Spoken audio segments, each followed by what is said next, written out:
Movie के शुरू में हम कैसी नाम की एक लड़की को देखते हैं जो जंगल में इतनी तेज स्पीड में भाग रही थी जैसे कुत्ता पीछे पड़ जाने पर कोई इंसान भागता है। अब कैसी भागते भागते एक ऐसे गैस स्टेशन पर पहुंचती है जो पूरी तरह से वीरान और सुनसान पड़ा था। उस गैस स्टेशन को देखकर कैसा लग रहा था कि किसी ने इसकी माँ बहन एक कर दी होगी। यहाँ पर कैसी के अलावा कोई दूसरा इंसान नजर नहीं आ रहा था। जब कैसी यहाँ पर बिखरी पड़ी हुई चीजों को उठाकर अपने बैग में डाल रही थी तभी अचानक से उसे किसी इंसान के चिल्लाने की आवाज सुनाई देती है। दरअसल वो आदमी मदद के लिए चिल्ला रहा था। कैसी जब स्टोर के अंदर जाकर के देखती है तो उसे एक आदमी नजर आता है जो अपने हाथ में गन लिए हुए था। कैसी के पास भी एक गन थी, इसीलिए ये दोनों एक दूसरे पर अपनी अपनी गन पॉइंट कर देते हैं। उस आदमी ने अपना दूसरा हाथ जेब में डाल रखा था और उसमें से कोई चीज चमकती हुई दिखाई दे रही थी। ये देखकर के कैसी को डाउट हो जाता है और वो उस आदमी को अपने लिए खतरा समझ करके गोली मार देती है, जिससे वो आदमी चंद्रयान को ओवरटेक करके उससे पहले ही दूसरी दुनिया में पहुंच गया था। उसको मारने के बाद कैसी उसकी जेब को जाकर के चेक करती है,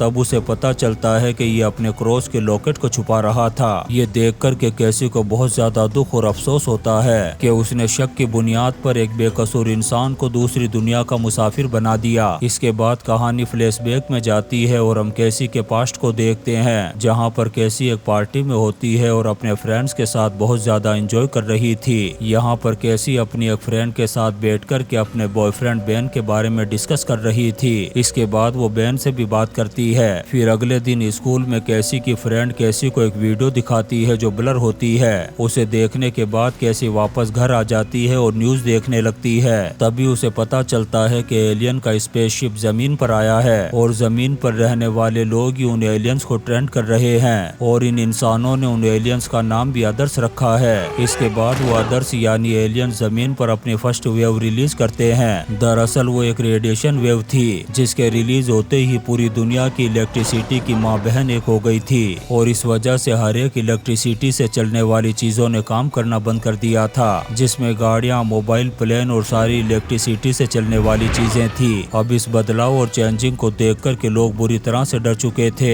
इसलिए वो अपने छोटे शहरों को छोड़कर के बड़े शहरों की तरफ जाने लगे। फिर एक दिन कैसी और उसका भाई पानी भर रहे थे तभी सेकंड वेव भी रिलीज हो जाती है। इन एलियंस ने पूरी दुनिया के सिस्टम को चेंज करके उसकी ऐसी की तैसी कर दी थी। इस वजह से समंदर का भी दिमाग खराब हो गया और उसमें तूफान आने लगे।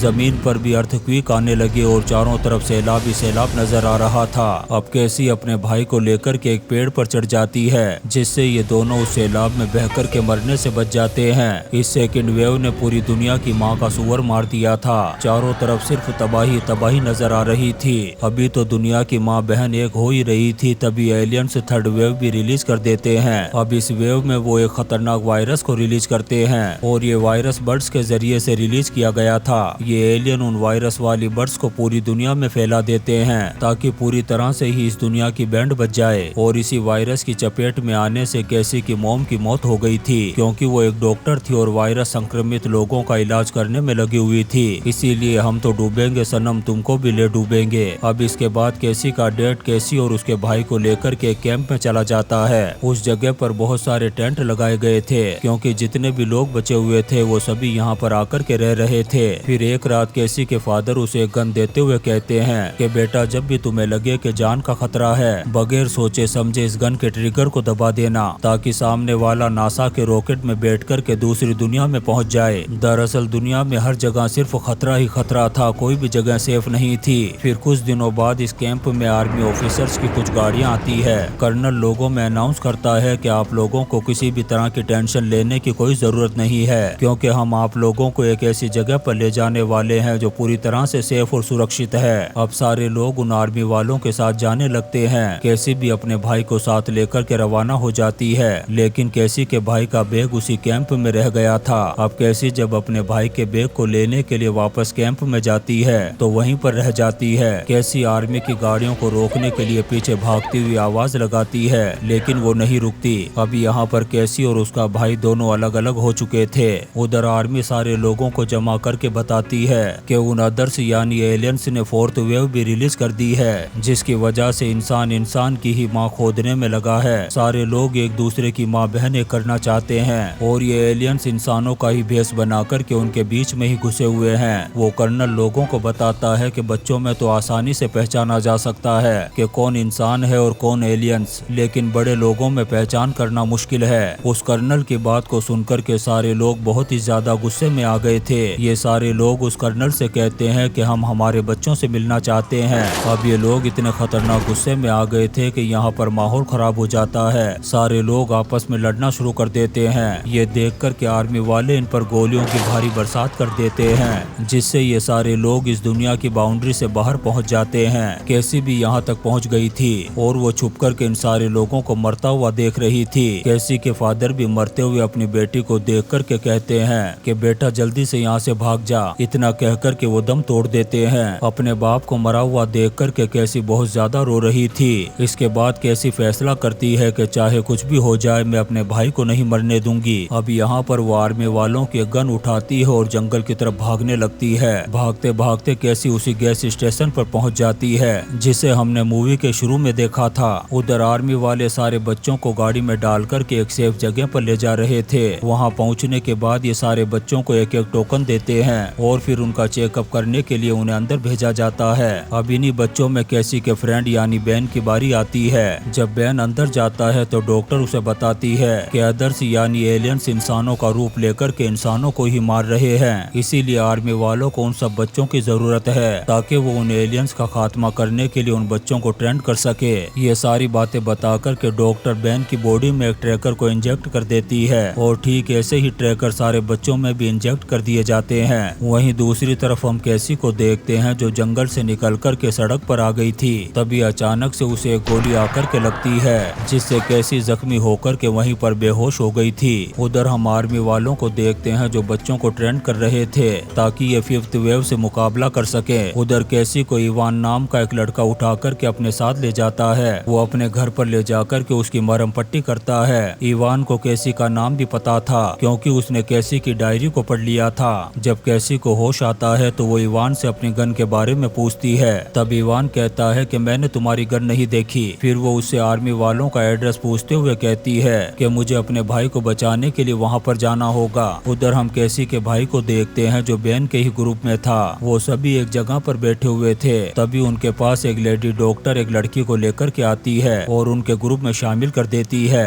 दरअसल ये लड़की एक बहुत ही खतरनाक शूटर थी। उधर कैसी इवान को जब काम में बिजी देखती है तब उसके घर में इधर उधर ढूंढना शुरू कर देती है। तभी उसे अपनी गन मिल जाती है जिसे देख कर के वो टेंशन में आ गई थी और उसे इवान पर डाउट होने लगा था। अब कैसी मौका देख कर के यहाँ से भागने लगती है लेकिन तभी इवान उसका पीछा करते हुए उसे पकड़ लेता है। यहाँ पर कैसी को लग रहा था कि शायद इवान उसे जान से मार देगा, लेकिन इवान तो उसे डिएडर्स से बचाने की कोशिश कर रहा था। कैसी को घर लाने के बाद इवान उसे बताता है कि मैंने तुम्हारी गन इसलिए छुपाई थी कि कहीं तुम मुझे ही गोली मार कर के नासा के रॉकेट में ना बिठा दो। फिर वो कैसी से कहता है कि शाम को मैं खुद तुम्हें आर्मी कैंप में ले जाऊंगा। अब जैसे ही शाम होती है ये दोनों आर्मी कैंप की तरफ निकल पड़ते हैं। रास्ते में इवान कैसी को लड़ने के कुछ ट्रिक भी बताता है। उधर कर्नल बैन से कहता है कि मैं तुम्हें अपने सोल्जर्स के साथ एक मिशन पर भेज रहा हूँ। वो बैन को एक हेलमेट देते हुए कहता है कि इस हेलमेट से डिएडर्स की पहचान की जा सकती है। सारे सोल्जर्स ऐसे ही हेलमेट को पहने हुए होंगे और जैसे ही डिएडर्स तुम्हारे सामने आएंगे इसकी लाइट ग्रीन हो जाएगी।